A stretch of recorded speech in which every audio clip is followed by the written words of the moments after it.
biragoye nta kuntu wo kwanga kubabarira mugenzi wawe ngo nawe wicara uzi ko Yesu yakubabariye ntabwo yakubabarira nawe utababarira mugenzi wawe murakora ibyaha mukagenda gusaba Imana imbabazi ariko mugenzi wawe yakosa akaza kugusaba imbabazi ukazimwima nawe ukicara ugira ngo Yesu nawe azaziguha mwene data nimubohorane mureke kubohana muri abagenzi barimo baraja mu ijuru mwari mukwiye kubohora abagenzi banyu mukareka kubashira kimigozi Yesu nashimwe cyane mukobwa barashobora kuba barakubabaje wa musore mwari wonone uyinzu y'umwuka wera Imana izamutsemba reka ndababwire ngo mwari mukwiye kugira iki mwari mukwiye kubohorana maze Imana nayo ikababohora Yesu Kristo ntabwo icyubahiro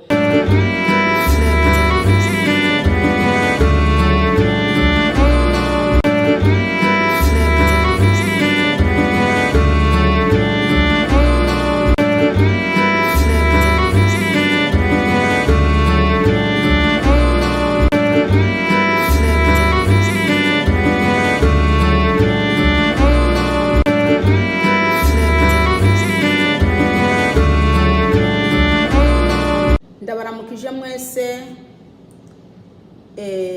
abantu b'Imana aho muherereye aba mu bihugu bitandukanye ndabashuje mwese amahoro y'Imana bane namwe uyu ni wa mwanya w'ijambo ry'Imana ndabazaniye ubutumwa bwiza ni ubutumwa buri mu gitabo cyanditswe na Matayo igice 5 ku murongo wa 7 Yesu nashimwe cyane hahirwa abagira imbabazi kuko aribo bazozigirirwa Yesu nashimwe uyu ni umurongo umwe wonyine nashaka ngo dusangire hahirwa abagira imbabazi kuko aribo bazazigirirwa Yesu nashimwe cyane bene data nshuti z'umusaraba iri ni ijambo ry'Imana kino gihe kubabarira abagenzi bacu byaratunaniye Haleluya mwene data uri muranyumviriza urashobora kuba ufite umuntu utarababarira kuva wakizwa urashobora kuba ubitse umuntu mu mutima wawe wabitse mbese mu mutima wawe habaye nko mu gasho wamufungiye mu gasho kari mu mutima wawe ngo hahirwa abagira imbabazi bene data abatanga imbabazi no bazazigirirwa Yesu nashimwe urashobora kuba ufite inzigo hakaba hari umuntu yakugiriye nabi hanyuma akagusaba imbabazi bivanye n'ibyagukoreye ukanga kumubabarira reka ndakubwire uri murigira nabi mwene data nta juru ushobora kujamwo ufite uwo wafungiye mu mutima wawe waranze kumubabarira Yesu nashimwe haleluya abakristo benshi barafite inzigo cyangwa se izikira muri bo ugasanga barimo barakubita agatoki ugasanga bafite abantu babitse mu mitima yabo banze kubabarira bene data woba uri umukristo nyabaki niba udashobora kubabarira mugenzi wawe reka ndakubwire uko nguko uguma ufunga bene so ukabafungira mu mutima wawe ukanga kubabarira ni nako atambabazi z'Imana zikuriko Yesu nashimwe urashobora kwicara uzi ko woba warababariwe ibyaha byawe yamara bivanye nuko nawe utari kurababarira abagenzi bawe ntabwo nawe wababariwe Yesu nashimwe hahirwa abagira imbabazi kuko aribo bazazigirirwa mwene data umukristo akwiye gutunga imbabazi umukristo akwiye kuzatanga imbabazi niba umuntu amugiriye nabi ntagire iki ntamubike ngo aguma mutekerezaho ibintu bibi bamwe muri ko muratekerezaho abantu bagenzi banyu nabi mukabavumira mu bitekerezo byanyu ngo nuko babagiriye nabi bene data ni mubabariranire niho nasuwo mu ijuru azabababarira. Yesu nashimwe cyane. Turimo turaje Siyoni, ntabwo twari dukwiye kwiyanduza. Yamara upfuye ugasiga hari umuntu wanze kubabarira, ijuru ntiworijamwo. Nta juru wajamwo kubera ko nawe wanze gutanga imbabazi. Yesu nashimwe cyane. Haleluya. Inzigo rero zuzuye mu bakristo, inzigo zuzuye mu baririmbyi, inzigo zuzuye mu bakozi b'Imana, inzigo zuzuye mu bantu bavuga ko bamenye Imana. Bene data biragoye. Nta kuntu wo kwanga kubabarira mugenzi wawe ngo nawe wicara uzi ko Yesu yakubabariye. Ntabwo yakubabarira nawe utababarira mugenzi wawe. Murakora ibyaha mukagenda gusaba Imana imbabazi, ariko mugenzi wawe yakosa akaza kugusaba imbabazi ukazimwima, nawe ukicara ugira ngo Yesu nawe azaziguha. Mwene data, nimubohorane, mureke kubohana. Muri abagenzi barimo baraja mu ijuru. Mwari mukwiye kubohora abagenzi banyu, mukareka kubashirako imigozi. Yesu nashimwe cyane. Mukobwa, barashobora kuba barakubabaje. Wa musore mwajyamana nawe utarakira agakiza akagutera inda maze akayihakana.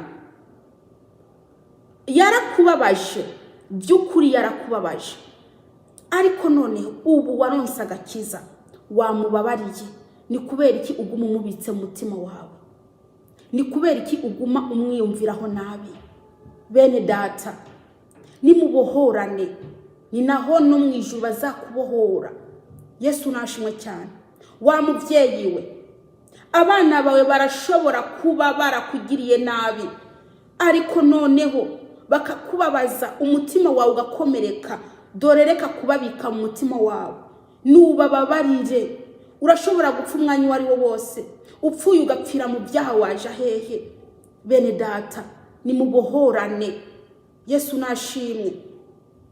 Mupapa nawe muranyumviriza, bagenzi bawe murashobora kuba mwaratonganye, mutaragira iki, utararonka agakiza, ariko noneho ukaguma ubitse uwo mugenzi wawe, ukamubika mu mutima ngo yarangiriye nabi, ntago namubabarira, yarangiriye ibi nibi, sinamubabarira. Nta cyana kimwe kitababarirwa keretse kurogota ku mwuka wera. Mwene data, wari ukwiye kumubabarira nkuko nawe so wo mu ijuru azakubabarira. Kuko niba udashaka kubabarira mugenzi wawe, na so wo mu ijuru ntago azakubabarira. Yesu nashimwe cyane. Usanga abakristo barimo baravumagurana, ugasanga arimo avuma mugenzi we ngo nze ndebe kazanjana na mu ijuru. Reka ndakubwire, ijuru ntago ari ryawe, ijuru si ryawe, ijuru nta nubwo ari rya mugenzi wawe. Reka ndakubwire, byiza mwari mukwiye kumenya ko mwese muri abantu kandi mucumura. Yego, wari ukwiye kumubabarira nkuko nawe wamucumuraho.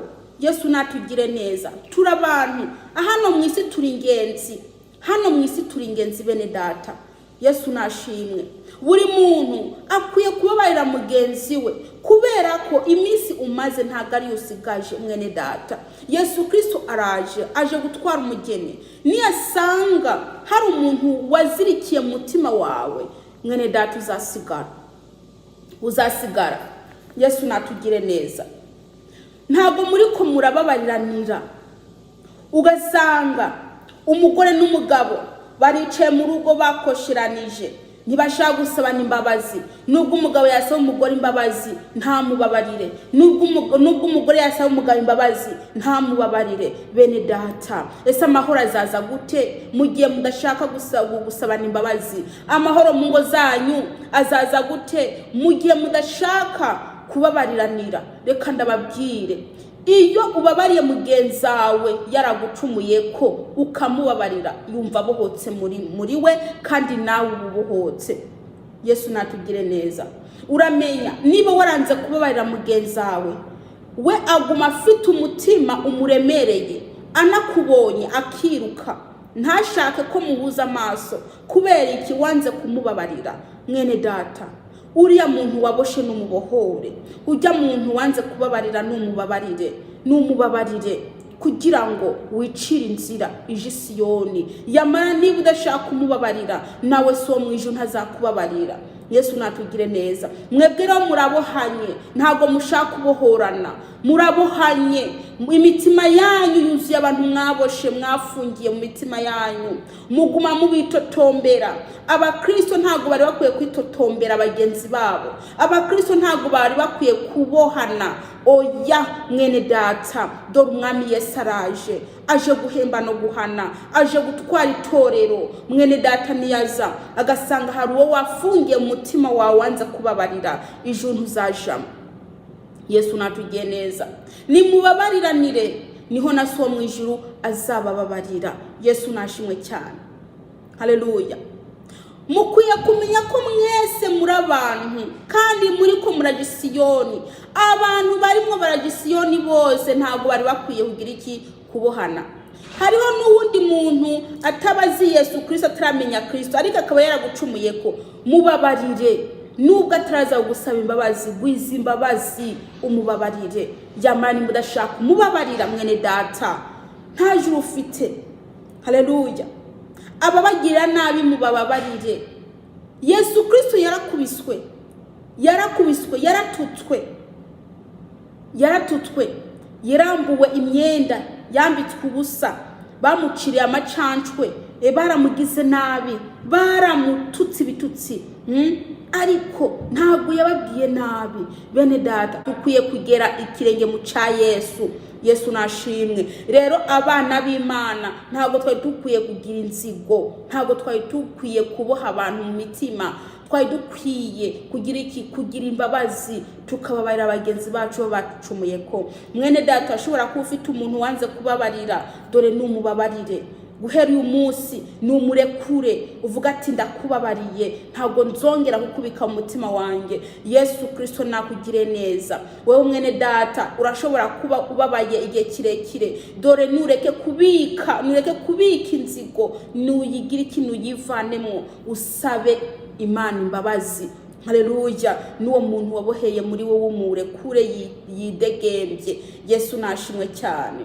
Turimo turaje Siyoni, ntago wari ukwiye gukurura bagenzi bawe ubabohera mu mitima.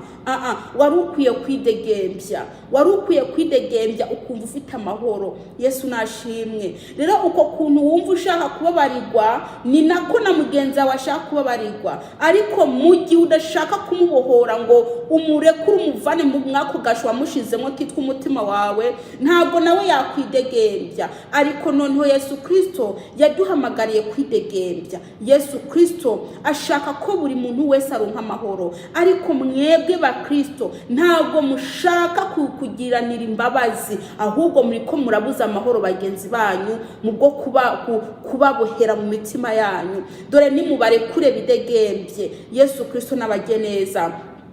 Tugiye gusenga Imana. Mwene data muranyumviriza, iyi ni video yawe. Urashobora kubuza umuntu waboheye mu mutima wawe, n'umurekure maze umubabarire, na so mu ijuru akubabarire. Yesu nashimwe cyane. Nubwo yaba ataramenya Imana, akaba yaragucumuye ko, dore ntaramenya Imana, wewe ndumubabarire. Yesu natugire neza. Dukwiye kumenya ko mu mitima yacu dukwiye kugira iki? Kurekura abantu twaboheye mu mitima yacu. Yesu nashimwe cyane. Rekura uwo muntu wafungiye aho ngaho, uwo mukobwa yaguhemukiye, wa musore we, numurekure, numuvane mwaho gaje ku mutima wawe. Wa mama we, uwo muntu yaguhemukiye, numufungure, umukure mu uwo mutima wawe. Yesu Kristo nabagire neza.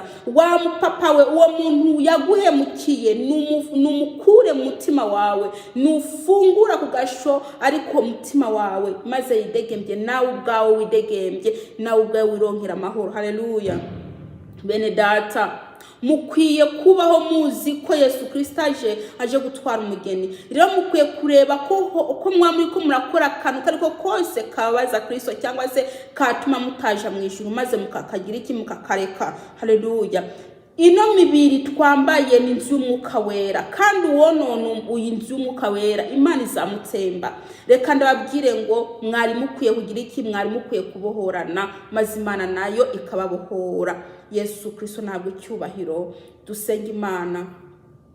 Data wa twese uri mu ijuru, ndagushimiye kubw'iyi message, ndakwinginze uyiherekeze igende mu mitima y'abantu, ni mu izina rya Yesu Kristo, amen. Umwami Yesu nabaha umugisha. Bye bye.